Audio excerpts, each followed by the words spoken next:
WWE NXT Champion, former TNA World Heavyweight Champion, Ring of Honor World Champion, AEW World Champion. Ladies and gentlemen, Sweet Tooth in Peacock's action series Twisted Metal. Please give it up for Samoa Joe!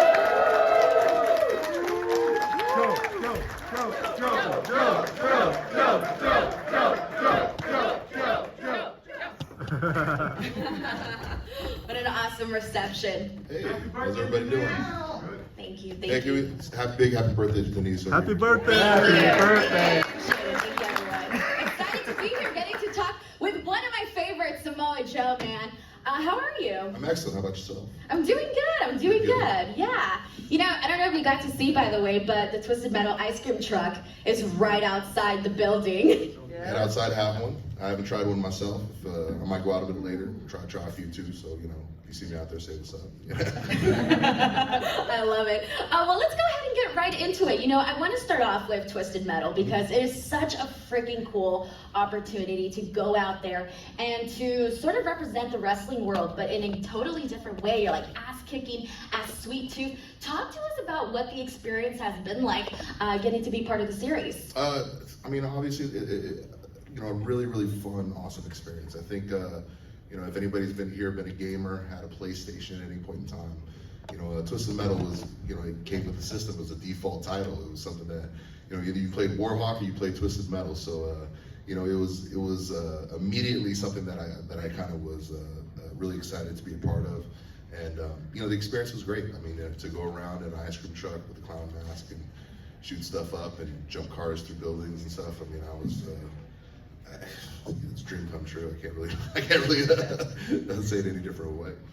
It's funny because you like the way you say it, like in the clown mask with the ice cream truck. Like, who would have thought that pairing would be totally kick-ass? But when you are in the wrestling ring and then when you're doing something on the set, two totally different worlds. Talk to us about the differences between being on set and then, of course, how it differentiates from pro wrestling. So the biggest difference between acting and pro wrestling is acting is an exercise in stamina. You have to do the same performance over and over again for multiple takes, multiple angles, keep the same energy, keep the same kind of performance together, over a long period of time. Whereas, pro wrestling is a one-stop shop. You only get one chance to do it. It's live on TV. If you mess it up, you messed it up bad, and you messed it up in front of the world. And if you nail it, you nail it. So it's stamina versus kind of being on the spot and being in a high pressure situation. What was your favorite scene to do? Like your favorite action scene, or what was the part where you were like, oh man, I can't believe I'm going to do this right now? Day one, I'm on set. I'm sitting in the ice cream truck, which is pretty cool. And they go, hey, listen, we're going to drive the truck through that billboard. We're going to blow it up and we're going to jump it over a ramp. Do you want to be in the car? And I was like, yes, I want to be in the car. What do you get? Does anybody else have to be in here? Can I? They go, well, we're gonna have a stunt driver with you, but you're in the car. You got this? Yeah, I got this, man. I'm in. So yeah, day one on the set, they let me jump a car through a billboard and blow it up. Yeah, man, I was hooked. I was ready to do the part. Okay, so now I'm curious, and I think a lot of people have wondered this, is what do you think it would be like if in some crazy universe we got Sweet Tooth versus Samoa Joe? Ooh, it's tough.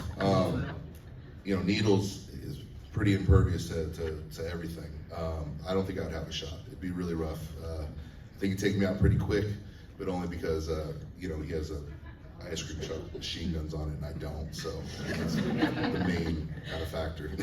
I would say, well, maybe it depends. We can switch up the stipulation. We can do something to maybe give you a follow better rules. advantage. I don't know what man you're talking about. See, Sweet Tooth's a very demented individual, not really good with the rule set, so I don't think that would really matter. Yeah, either way, you're like, I'm done. All right, so I know everybody here is wondering, season 2 details. What can you tell us? Everything. I'm so glad you guys are here. Get out your phones. I want this to be on the internet. I will say this. We've shifted to production up to Toronto. I know it's going to be a much greater, much bigger spectacle, and I know that we're definitely going to be bringing some of your fan favorite characters to the screen in this next season that you may not have seen in season 1. How do you prepare for a role like that? Honestly, between our stunt team and all the guys that kind of get the show ready, it's pretty easy. I mean, we have a really excellent crew, and they make sure we're all geared up and ready for all the crazy action stuff that we end up doing. That's so awesome. All right, so I do want to go ahead and switch gears over to some AEW conversation. All right, how many AEW fans do we got in here right now? Yeah! All right. Well, man, where do I begin here? All right, let's start off with, you just came off of a run, 113 days as AEW World Champion. Joe, what did it mean to you to be able to win the World Championship in a company like AEW, and then considering some of the other big World Championships you've won throughout your career? Obviously, to be a part of AEW now and its growing infancy is kind of something I've done throughout my career. I was with TNA in its infancy, ROH very much so. So, to be a part of another legacy of the company trying to break through and make its way in the world, it means a tremendous amount to me, and especially when you look at the talent that we have on our roster, the amazing grapplers that we employ that I compete against. It made the victory that much better and mean that much more.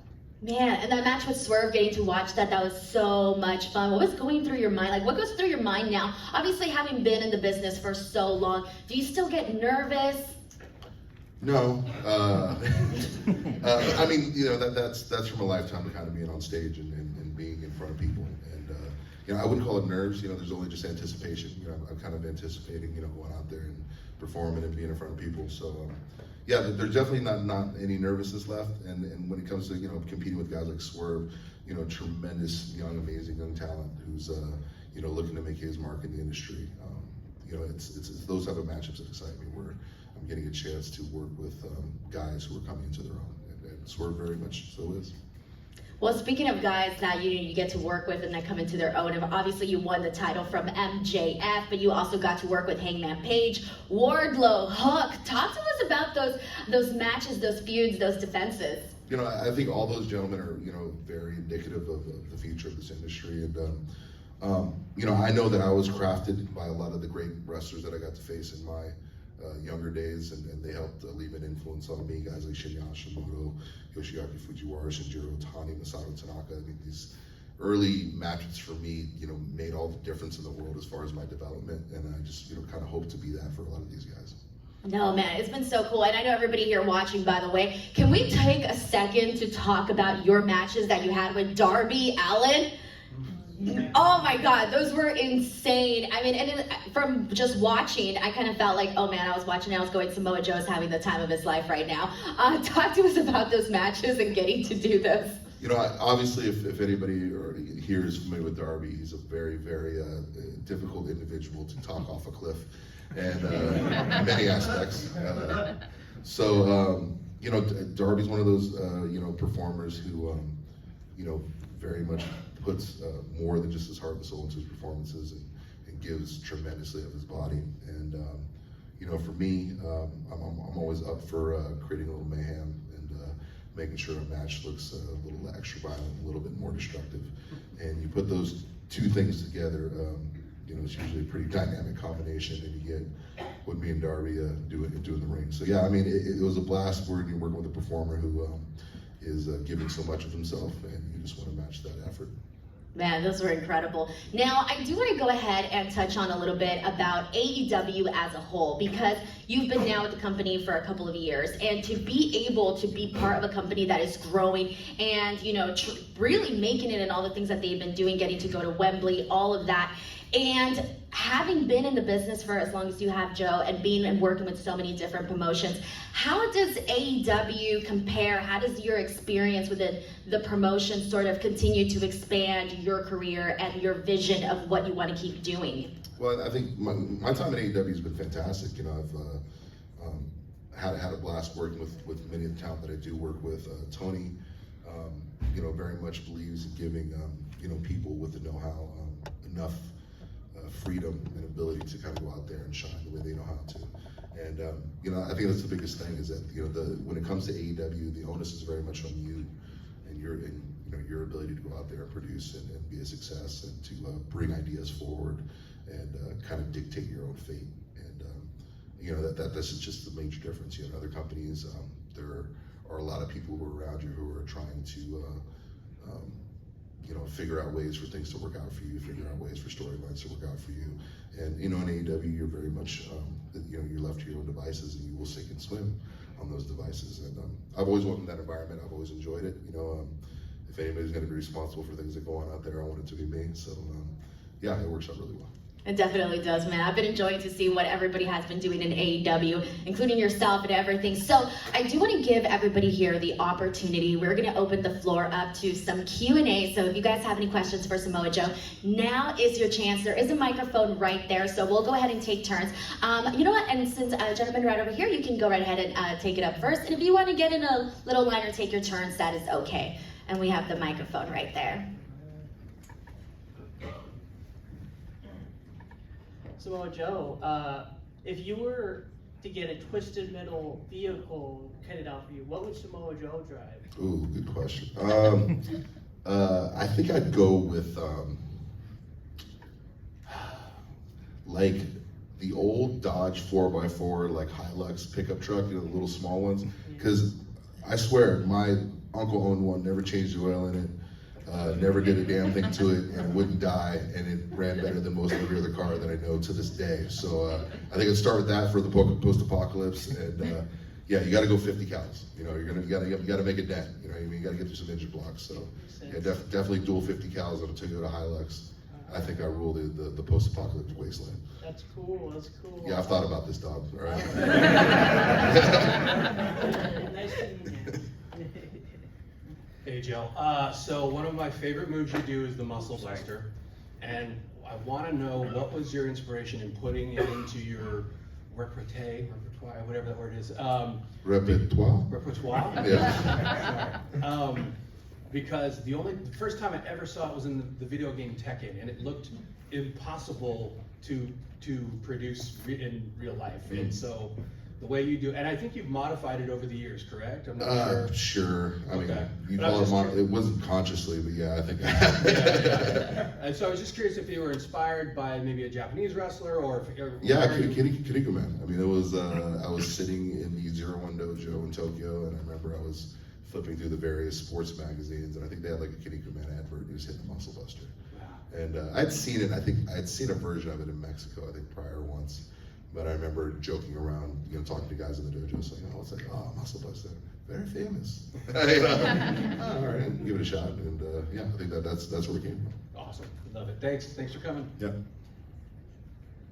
Joe, long time no see. Hey, How you doing? good. Good. I wanted to ask, of all your moves that I've seen you do over the years, all the way starting at Ring of Honor in NXT and WWE, and then even now in AEW, where did you come up with the walk away? Where you have somebody somebody knock you down, they're going up to the top rope, they're coming down for some sort of aerial move, and then next thing you know, you're like, oh, who's he? And the next thing you walk away.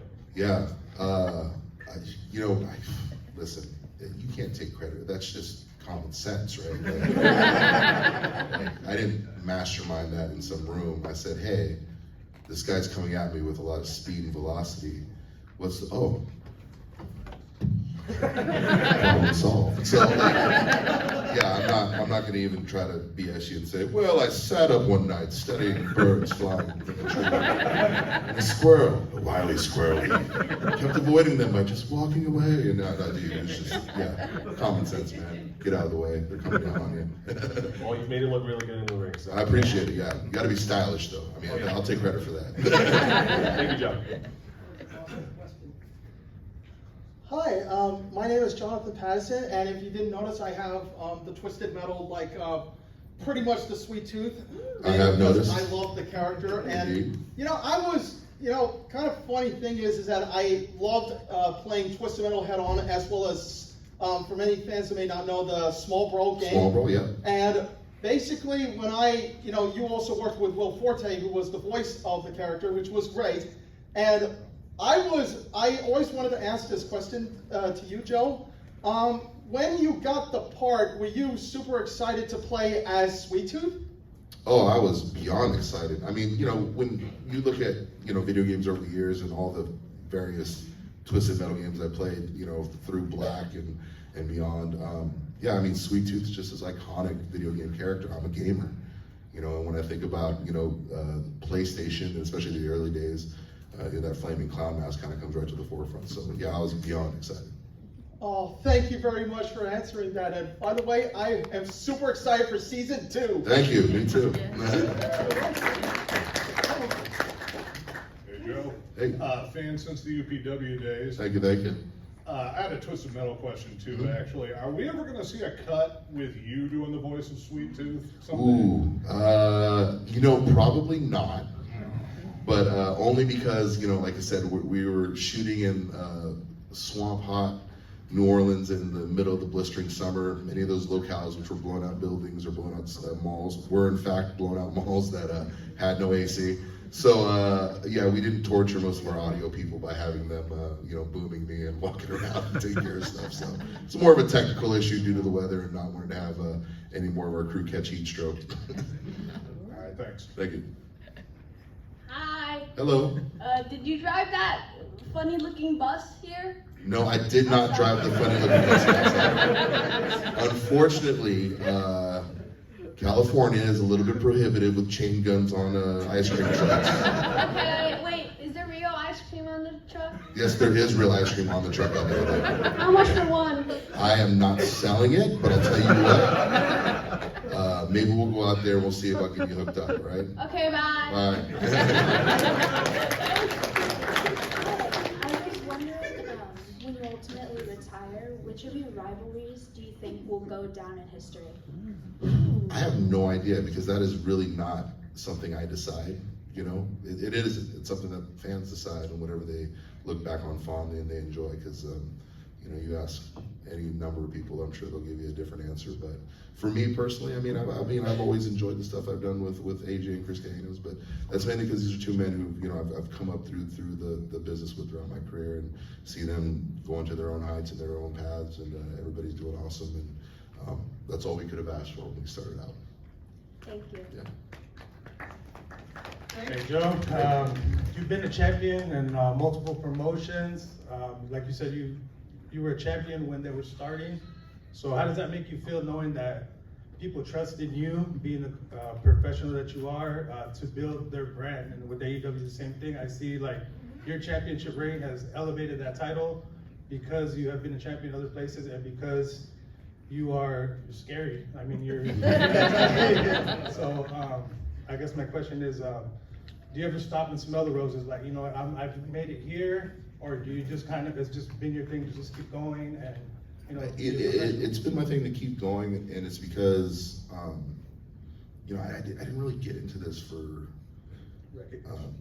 everybody does. I mean, You're on TV. Obviously, I wouldn't have said no to people chanting my name, but but no, I think for me, what I do in the ring, and whether it be in Twisted Metal or in the acting world, or if I came up here and sang a tune, I think my focus is on the fan. I want you to have a great experience, and that's where my satisfaction lies. It's in line, and the applause, it lies in the fact that I know that you had an enjoyable evening. The entertainment that you were provided was fun and great and left a lasting memory. And that for me is where the reward lies in pro wrestling. Okay, so you may not see it, but me as a fan and us as fans, you're one of the greats. Thank you. Appreciate you. Happy birthday, Denise. Thank you. Joe. No, sing the song, don't. Happy birthday. Happy birthday. Thank you, appreciate it. Joe, I saw you get down at Wally Mania to the Blue Bill Hope, so I know you're a hip hop fan. Mm-hmm. The biggest hot topic right now, as you may know, Yeah. Drake and Kendrick. Yeah. Hypothetically, Yeah. Holds Bar, you're the special guest referee. I'm the special guest referee. Who wins? I mean, Drake already got killed, right? Well, that's on the lyrical aspect. This is one man that's about to move up to Toronto saying this. But he's also a man that grew up on the West Coast, so I think, we know where our loyalties lie. But yeah, that's just, There we yeah. go. All right. Thanks, Joe. All right. Thank you. Hello, Joe. Hello, Dave. Hey. Golden SoCal. So I'm sure you've heard this so many times before, but your triple threat match that you have with AJ Styles and Christopher Daniels in 05 for TNA X Division title is arguably considered one of probably the greatest triple threat matches of all time. I actually just watched that match a couple days ago because I had to rewatch it. I was like, yeah, it still holds up to this day. And I just want to say, would you consider that probably like one of your best matches ever, or do you have like a particular match? No, that match sucked, dog. The worst one I did, bro. No, of course, yeah, man. I mean, yeah, obviously.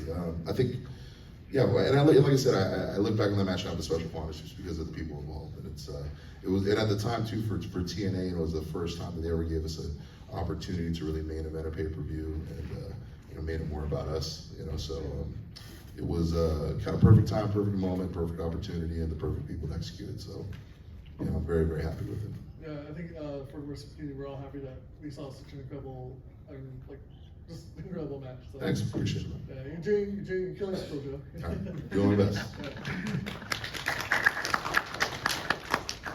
How you doing, Joe? Hey. I just want your thoughts on back in 2017 when you had your one-on-one match with Brock Lesnar. Mm-hmm. I believe most of us really wanted you to become world champion because besides Strowman and Reigns, you were the other legit threat against him. So, what are your thoughts on that match and how is he behind the scenes while putting the match together? I mean, it was a fun experience. The whole build up to it and everything with it. I love any opportunity I get to work with Paul Heyman. A very brilliant mind, obviously. I'm saying nothing that nobody else has already said to the hills a million times.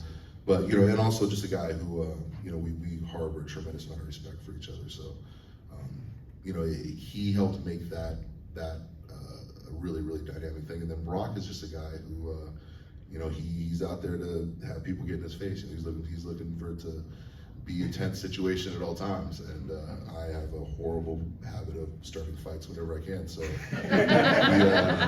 we clicked really well. So yeah, I mean, and obviously, Brock's a kind of a once in a generation athlete, and anytime we got a chance to get in there, we did our best to show the world that we wanted to kill each other. So yeah, it all worked out. Appreciate it, Joe. Thanks. Hey. So I was wondering, when you were younger, or did you watch wrestling when you were younger? If so, who did you look up to, and what made you want to be a wrestler? So I did watch wrestling growing up. It was kind of the only thing that I think my family watched together as a sporting event because we all had different teams we liked. So I have fond memories of that. A lot of time with other family members spent around watching wrestling. So obviously coming up here in California was mainly WWF at the time. We didn't get too much world class until cable became a thing, and then shortly thereafter it was that. And I remember really enjoying Arn Anderson. For whatever reason, it might have been those sweet gold rimmed glasses and those short shorts you wore back in the day. I just enjoyed kind of his persona, what he put out there, and he was just a very technically brilliant guy, and I always enjoyed watching. Thank you, Joe. Yep. Do you have a question? No. Okay. Hi, Joe. We're our whole family's a big fan of yours. Awesome. So thank you for being here. For sure. And I definitely am by proxy. I will say we have your little action figure with the little towel, and I've been yelled at several times to not throw away that little towel. Yeah, very important. Of the outfit. So my son in particular, Sam over there, he's a little shy, but he's your biggest fan. My question is, growing up, or what advice do you have for some young man who is interested in maybe following your footsteps? And specifically, did you have any type of mixed martial arts or martial arts training growing up? So I did judo growing up. I mean, that was kind of primarily the martial art that I learned as I was a kid. And I say this to all young people. Obviously finish school. I mean, first and foremost, without a shadow of a doubt, get your diploma. I hear this all the time, but I'm so committed to this. I want to devote all my time to it, and I don't. And I tell them all the time that's ridiculous. You can't be that devoted to it because I've been as devoted to this as you can be, and there's plenty of time for school, so relax. And so I'm a big proponent of that. Other than that, I say just get in the habit of physical fitness. Get into a gym, find out a workout routine. And I'm not saying that you have to be a super athlete right off the bat. I'm saying you have to be familiar with the culture and understand. You need to be strong physically and mentally to do what we do. And let's see, no ifs, ands, or buts about it, because if you go into this not with those two factors in your favor, you will both injure yourself mentally and physically. So I tell everybody, come ready, come prepared, be an athlete, and be ready to listen. Great advice. Thank you. Thank you. When does AEW end? What's that? When does AEW end? When does it end? Ooh, when I say it does.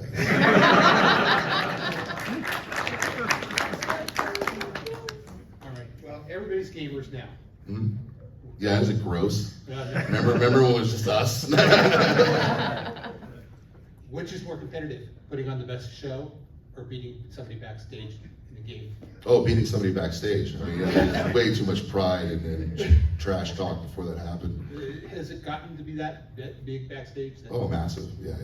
I mean, there's text groups dedicated to the detriment of all of our egos and sanity. So, there's a big crossplay issue going on right now where, guys pretend they know how to do it so they don't have to get out of matches. Yeah, but we're not standing for that. We're gonna get them out. Yeah, Joe. Hey. Hey, so I know you probably answered this question before, but what would be your last match? If you could pick the one opponent, the stipulation, the venue, what would be that one for you? I just don't think of it in those terms. I don't know. I'm not egotistical enough to worry about my legacy like that. To me, at least. If I had to pick somebody that I'd like to be in the ring with a few last times, I mean, it'd probably be like a 6-man, and the majority, good number of my friends on either side of that equation. But who those people are, I'm not going to say, because I won't give them the benefit of knowing I love them that much. But yeah, I mean, it would be something along those lines. Cool. Does anybody else have any other questions? If so, this is your chance. So come on over. How are you? Good, doing good. Thank you. Thank you. I appreciate it. Yeah, guys, feel free to take your chance and come up and get your question in. So when you play King Shark, have you killed Aquaman? Have I killed Aquaman personally? Yes. Have you played the game? I never played the game. Okay. I don't want to spoil things. Let's just say, whenever I'm around, Aquaman has problems showing up. Like when I get into it, I get to play as King Shark. Yeah. And I'm gonna kill Aquaman. Once I find out. So, kind of muscles them out of the market. It's a great strategy. I'm totally with you on it. Yes. You have a question? Yes, I have a question. What's up, Joe? What's up? Oh, yeah. So, Joe, you're the character from Peacock's Twisted Metal. You're sweet. You could put the mask in. It looks like it's a clown, huh? Yeah. Yeah. We're like, for example, like something where they're smashing a piece of smash name was Pop. You hear the new album, Ghost Code? It's out 1 month ago. Yeah, you like the song? It's called Flow, Heroes Are Calling, The Tide, Watch Over You, and more. How about you, Mr. Nis? You ever heard of Smash the Pieces' new album, Ghost Code, 1 month ago? You should listen to it. I'm gonna freaking love this one. Thank you, Mr. SJ and Mr. Nis Saucedo, you're the host. Thank you so much. Hey, they need to hire you for the new marketing manager. I was gonna say, what is on the Samoa Joe playlist? Like, what do you listen to when you're at the gym working out, all that? Oh, really just vile stuff I would never repeat. I get a weird spot when I'm in the gym, man. Hello again. And by the way, I forgot to say happy birthday. Thank you. I just wanted to ask one last question, and it's basically about Anthony Mackie. Okay. What was it like working with Anthony Mackie as well as the crew for the show Peacock's Twisted Metal? So Anthony is a really awesome dude, behind the scenes. He's the type of guy that, spends extra time. A lot of guys come on set, especially when you're a lead, and I don't say you do the bare minimum, but you kind of come on, do what you got to do, and then you're back in your trailer with your assistant stuff. Anthony was a guy who was very hands-on, stayed out of his trailer, was out there with every scene. Helping out, doing what he can, add the notes where he could. So, he's a guy that's very passionate, involved with whatever project he's doing, and it definitely showed in the show. Oh, thank you very much, Joe, and thank you for letting me ask the two questions. No worries, yeah. As I said before, I am super excited for the next Twisted Metal because I can't wait until what my good friend Sweet Tooth, aka Needles Kane, is up to for the next season. Yeah, we need to hire him for our marketing. Yeah. I am Calypso, and I thank you for playing Twisted Metal. Great, hell yeah, thank you so much. If anybody else wants to get their question in, now is their chance. Feel free to come on up. No? Oh, yep, all right, we got one, let's go, yeah. He's got his own microphone. I know, I was gonna say it, that's awesome. All right, so you've had a chance to play Sweet Tooth, you've had a chance to play King Shark. Is there any other like comic book, nerd adjacent sort of character that you feel you would want to take a crack at? Ooh, that's a good one.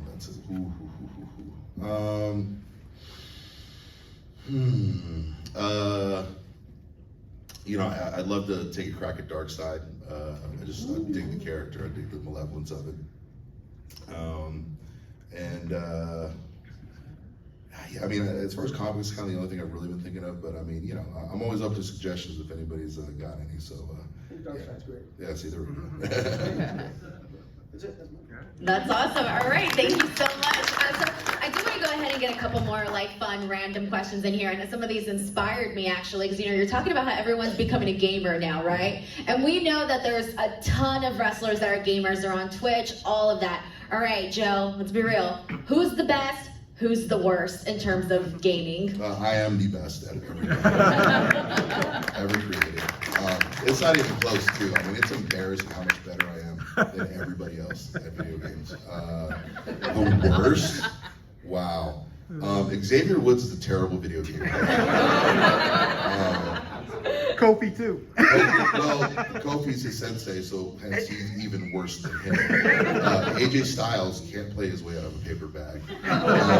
Orange Cassidy, you would think a guy like that's very cool on the exterior, on the outside, also terrible video game player. Adam Cole, rotten. But for the most part, I've always consistently been better than any of them and most anybody else in this industry. Thank you. Do you have a preferred? Like, do you have a preferred game that you play, or a preferred? I'm not a gamer, for those of you who don't know, so I need all the Well, knowledge I aside from can being the on greatest games. Russian wrestler to play Tekken ever, which you can please feel free to put that on your Instagram and or Twitter at any point in time today. Tag all the people I named before. Yes, you know, I think that's a big one. I know FIFA was really huge for a while with the guys. Any Grand Theft Auto? A little bit, you know, it's been a while. You know, a lot of us stopped participating because they don't put out any new updates. Yeah, we're kind of at an impasse with Grand Theft Auto, but yeah, we get it in whenever we can, and yeah, a few projects here on the rise which you can't talk about, which will be pretty cool coming up here. But yeah, video games are great, and everybody should play them, and everybody's a gamer now, so. Quit acting like it's some special elite class. All right, but when you're playing AEW Fight Forever, for example, do you play as yourself or do you play as somebody else on the roster? Well, I want to win, so I play as myself. I play as other people if I want to lose, but you know, then we're not really playing. So yeah, like if I'm playing, you know, my sons and I'm trying to be nice and go easy on them, I'm like, oh, look at me, I'm this other guy. Kenny Omega. Oh man. All right, I want to go ahead and get into the category because I always think this category is kind of fun, especially when it comes to road trips. That's what I want to get at here. Road trips. Best road trip buddies. Ooh, who are those? R-Truth is by far one of the greatest road trip buddies of all time. He doesn't sleep. He drives continuously, has no issue with it whatsoever. Knows every nook and cranny of this great nation, and always has a really weird conversation topic to bring up at any point in time. So yeah, it usually makes for a pretty good drive. So yeah, I say Truth is definitely up there. Christopher Daniels, is the closest thing to having a mother with you full time on the road, but like in the good way, not like the bothersome, always in your business way, but like making sure there's like, you know, enough snacks in the car and everybody's cool. Like very, very responsible, very, very nurturing fella to have on the road. So those are my 2 picks. Does he bring the hand sanitizer, Clorox wipes? Yeah, he's trust me, the car's already spick and span before you get in. I mean, he's immaculate about his road trips. I love that. All right, favorite road trip, like when you're on a road trip, when you're traveling, favorite place to go get some food? Like what's the place where you're like, oh, that's my spot right there? There is no favorite place to go get food because usually when you get out of shows, you have no options. It's 11 to 1 o'clock in the morning. So basically you play the game of which Cracker Barrel and or Waffle House will I not be shot in? And that's what we do. And then we look at, you know, you pull up because there's a Waffle House every other exit. So like you pull up to the Waffle House and you give it like, nah, we don't get shot in this one. We should go down the road. And then, you know, you go down and then you find a nice one which you seems safer. You know, like maybe there's a cop in there. You never know. You know, it's the things you look at. I love that. All right, and I also want to ask in terms of worst travel story ever. I mean, wow, there's a chapter that could be dedicated to that. I think worse just for the circumstances. It's going to be kind of counter, but you know, I was overseas during 9/11 and stuck in Japan for 2 or 3 weeks, and you know, just not knowing what was going on, and the complete unease of the whole situation, and then flying back into LA and getting off the flight and having machine guns pointed at you as you deplane. They hadn't figured it out yet, guys. I'm giving them the benefit of the doubt here. It was a new world, new thing we were figuring out, and trust me, National Guard were surprised they were there as much as we were surprised that they were pointing guns at us. So yeah, I mean, that was just a really weird, messed up time, and one that obviously I hope I never have to go through again. Man, I was gonna say, I thought I was expecting like a really horrible TSA story, because I'm like, I can't imagine, like, especially when you're traveling with like belts and stuff. Mm-hmm. Like, my favorite here at LAX, which was wonderful, is when I was a TNA champion. My bag would go through, and I'd go through and wouldn't come through the other side, and I'd be waiting on my bag. Oh, we're secondary security. I said, well, she normally do that out here, you know, in front of me. He goes, hey, we're just running it again. And then I look over this little partition, and I see all these flashes going off, and the guys are back there.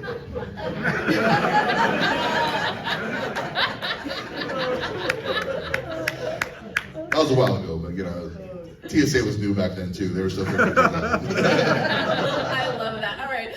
Okay, I'm gonna pick your brain here. Backstage, I've always wondered, who would you say in AEW, WWE, it doesn't matter, any company, who are the people that are like the funniest, where you're like, oh my God, this person always makes me laugh? Yeah, nobody really does. Nobody's really that funny to me. Mainly because I'm such a brilliant comedian and just really outshine most of them. But no, I mean, there's tons of people. You know, I bring truth. Truth is definitely one of the great characters of this industry, both in and out of the ring. You know, really everybody that I work with, and I really don't want to blow up a lot of their spots, but there's a lot of characters that you would not expect to be very, very funny to be some of the most hilarious guys in the locker room. And like I said, just out of protection for their image. I'm not gonna tell you. So the scariest guys are probably like the most lovable. 100%.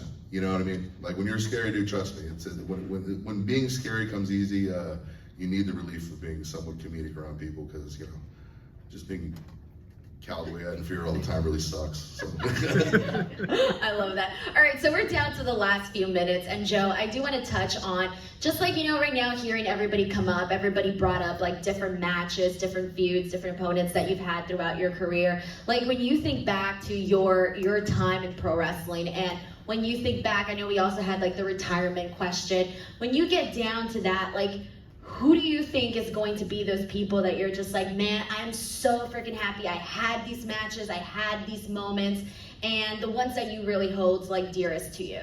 I mean, once again, I think a lot of the same people that I brought up before, you know, getting the stuff I did with AJ and Chris, you know, obviously Kurtz, Brock, Roman, you know, these are all people that I enjoyed tremendously working with, and that I have like a lot of great memories with. You know, guys like Homicide and ROH, which you know, I think is kind of an unsung guy when it comes to, you know, a lot of guys who were defining people in that era of indie wrestling. Yeah, I mean, these are all men that you know, I very much much am thankful I got to get in the ring with, and you know, thankful for the matches that we got. I remember when I first interviewed you at the WBPC, and I think it was like for SummerSlam or something, and it was the first time you and I had ever met, and I saw you and I was like, oh my God. And it was kind of embarrassing, Joe, and I can tell you this now, because the first thing I said to you was, hi, nice to meet you, I really loved your match with Kenta Kobashi, they were my favorites. And then afterwards I was like, oh girl, you said that with way too much enthusiasm. But honestly, I like your work with Kenta Kobashi is some of my favorite matches that I go back and rewatch, and seeing you guys just like chop each other and all of that, I know is down in my book for one of my favorites. No, and I appreciate that. You know, I think it's hard to describe why that match kind of hit the way it did at the time, but you know, this was a time when, you know, all Japan wrestlers and the Noah wrestlers didn't come to the United States. You know, Kenta Kobashi had not really stepped foot in America, let alone the East Coast. And you know, so many wrestling fans, so many hardcore wrestling fans who had followed Japanese wrestling, had watched this guy for years, had watched these amazing matches and just wanted nothing more than to be able to experience that live. Well, you know, you take that rabid fan base and you mix it with, you know, a great venue in the New Yorker and just the usual rowdiness and craziness of the ROH crowd, especially back then. You know, it made for a really, really special night. And, you know, people got to see the great Kenta Kobashi come to America and do what he does best. And I think being a part of that is fantastic because it was such a great experience for the fans. Man, and what I'll never forget, we got another question over here. Just, you made me think of something. So we're mentioning all the people that you've wrestled before. Who gets the Joe stamp of approval? Who do we keep an eye on going forward? Who are some young guys that you've got your eye on that you think could be potentially the future, the next generation? You know, when you really look at AEW, I think you see a lot of those people. You know, I've said this before, I think guys like Powerhouse Hobbs, I think, you know, you know, guys like Osprey, which go without saying, this is gonna be, might as well pull out the roster page. I know. Just be like, yes, no, yes, no. You know, Hook, I think, you know, we have a guy, Bounty Keith, who we've just recently acquired. You know, I see him coming to his own soon. And I think, you know, we have a lot of younger talent. And I know, especially with my focuses, I want to find ways to bring them to television, give them more opportunities to be seen. Because I think they're tremendous talents. And I think that, you know, we need to be using to their maximum ability and getting them out there in front of the fans and getting people to recognize and be familiar with them. So that's definitely going to be my focus here in the coming months. Awesome, awesome. All right, so one final question here, unless anybody else has anything. Nope, okay, cool. So my last question to you is, Joe, we mentioned at the top of this is that you have been in the business now for over 2 decades. You have seen it, been there, done that. What is still left on your bucket list, whether it be in pro wrestling or outside of pro wrestling? You know, there's still really awesome matches to be had. I think for me personally, you know, I'm very much focused on trying to create the matches that you know, people are dying to see, trying to create the environment where you know, people want to tune in and you know, see somebody either get beaten up or beat somebody's ass. And it's a pretty simple philosophy. It's one that I've kind of adhered to for most of my career, and it's what I'm looking forward to now. I mean, I just want to bring the matchups that kind of make fans salivate and make them want to see 2 guys get in there and get after it. And that is my focus. I love that. I love that. Well, first of all, thank you so much, Samoa Joe, for joining us here today and chatting with us about your career. Thank you so much to